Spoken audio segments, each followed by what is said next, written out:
Nigeria President Bola Ahmed Tinubu has called on online content creators to create jobs for others, saying, "The digital media is now a central driver of economic growth," while emphasizing that the youths are no longer waiting to be invited into the future, that they are already building the future. Details of the president's statement as made available in a news release signed by the presidential spokesperson, Bayo Onanuga, on Friday reads verbatim below. President Bola Ahmed Tinubu on Friday called on young Nigerians active in the digital media space to harness their platforms as instruments of national progress. He urged them to build businesses that create employment, produce content that reflects unifying values, and serve as positive catalysts for societal development. He emphasized the critical importance of verifying information before amplifying it. At the opening of the Progressives Digital Media Summit, themed, "Unveiling the Critical Role of New Media in National Development," President Tinubu said, "Your generation has recognized this moment. You are using digital tools to innovate, educate, and demand accountability. But as your influence grows, so must our collective sense of purpose and responsibility. I urge you to continue using digital platforms to advance our nation's progress. Build businesses that employ others. Create content that uplifts and unites. Use your influence to foster unity, not division." He commended the creativity and resilience of Nigeria's youth as he described digital media as a driving force of economic and social transformation. "It is no longer merely an accessory to life," he said. "From developing innovative platforms to building vibrant online communities, you are demonstrating the determination that is redefining what is possible for this country. You are not waiting for the future, you are building it." Digital media is now a central driver of economic growth, civic engagement, and social change. It broadens representation for those previously unheard. The president said his administration is committed to supporting digital innovation through the National Digital Innovation Fund and policies that promote a thriving startup ecosystem. However, he warned practitioners to remain vigilant against disinformation and cyber threats. Chief of Staff to the President, Femi Bajabiamila, praised digital media practitioners who have consistently stood up for Nigeria and projected the nation positively on the global stage. "You are the vanguard of a reborn Nigeria, determined to reach for the stars." Under President Tinubu's leadership, our nation has begun its long-delayed march toward greatness. "The road may be challenging, but it is necessary," he stated. In a goodwill message, the Special Advisor to the President on Information and Strategy, Bayo Onanuga, highlighted the significance of the summit. He noted that lessons from recent elections in countries like the US and Germany underscore how digital media have become crucial battlegrounds, beyond mere entertainment, for shaping poll outcomes. However, social media is not a fair battleground. As a public square, it is often chaotic and unregulated. Users frequently disregard rules. Divisive content. In line with the requirements of the ceasefire deal reached on Monday night in Malaysia, the military commanders in the three areas along the Thailand-Cambodia border have met on Tuesday, with a resolution that both sides will halt the movements of troops and enforce the ceasefire agreement while waiting till August 4, 2025 for the outcome of the General Border Committee, GBC meeting to be held, before they will know the next line of action to be taken, which could be, to evacuate troops out of the area or continue the war based on the aftermath of the GBC meeting agreed to be hosted by Cambodia next week Monday.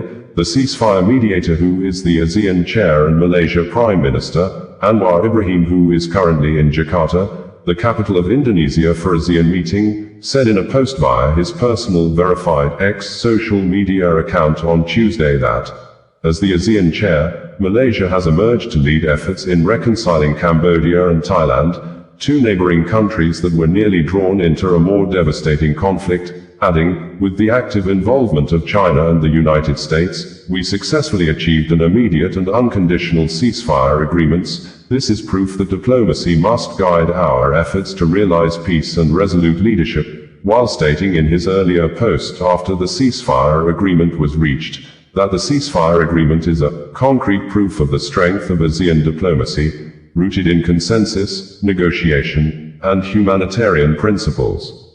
The Office of the Prime Minister of Malaysia, in a press statement published on its website, stated that, "On behalf of the Malaysian government and ASEAN, I must express my deep appreciation and gratitude to both my close friends and associates, the Prime Minister of Cambodia, Samdech Hun Mane, and the Acting Prime Minister of Thailand, Phumtham Wechayoi, for not only being present, gracious enough to participate in very frank discussions, very passionate about securing peace, and due to their efforts and participation, we have seen very positive developmental results that would all go well for Cambodia and Thailand and for ASEAN."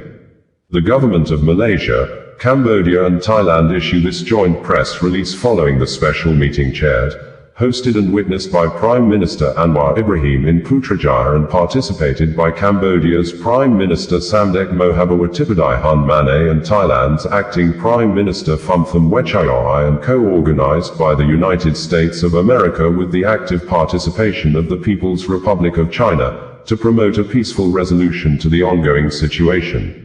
PM Hun Mane and Acting PM Phumtham Wechayoi have expressed the positions and willingness for immediate ceasefire and return to normalcy.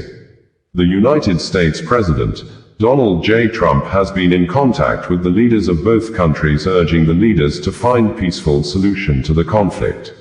The Chinese side has kept close contact with Cambodia, Thailand, Malaysia, and relevant countries, to actively promote dialogue, ceasefire, and restoring peace. The presence and collaboration of all parties underscore a shared commitment to peace, dialogue, and regional stability.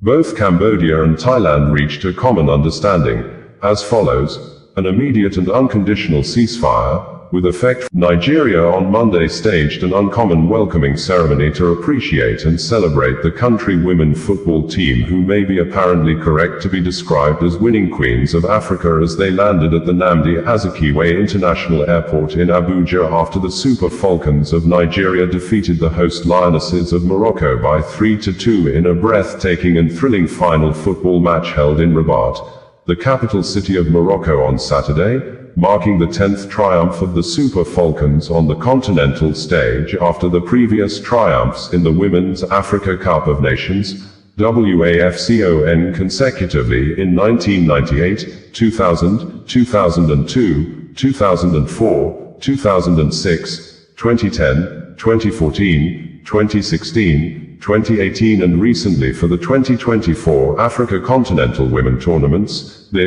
Many top government officials, most especially governors and ministers like the Governors of Kaduna, Uba Sani, Governor of Kwara, AbdulRahman, AbdulRazaq and Imho State, Hope Uzodimma, gathered for hours at the Nnamdi Azikiwe International Airport, Abuja, waiting the Super Queens of Africa to arrive, and after welcoming the women football icons home, the governors led the amazing stars of Africa to the West Africa country's presidential villa known as Aso Rock, where President Bola Ahmed Tinubu conferred on the 24 Super Falcons football players and the 11-member technical team the National Honors Awards of Officer of the Order of Niger, OON, and gifted them houses each in Abuja with $100,000 each for the 24 women players, which total sum is approximately equivalent to 3.6 billion nairas based on 1,500 nairas exchange rate to a dollar, pegged by the president for the 2025 financial year in the country. And in addition, the president gifted the 11-member technical team of the Super Falcons $50,000 each, which approximately represent a total of 825 million nairas, bringing the total cash gift to 4,425 million nairas. During the presentation, President Bola Ahmed said he never wanted to watch the match because he did not want to have high blood pressure, adding that the Super Falcons kept him hungrier, as his wife, the First Lady of Nigeria, Oluremi Tinubu, was at the kitchen preparing his food while watching the match, emphasizing the First Lady almost abandoned his dinner because of the football match, and the Super Falcons on Monday could be seen singing, praising and dancing with the First Lady, Oluremi Tinubu, by thus reversing the negativity of the popular viral song of "Na Your Mama Be This" to "Na Our Mama Be This."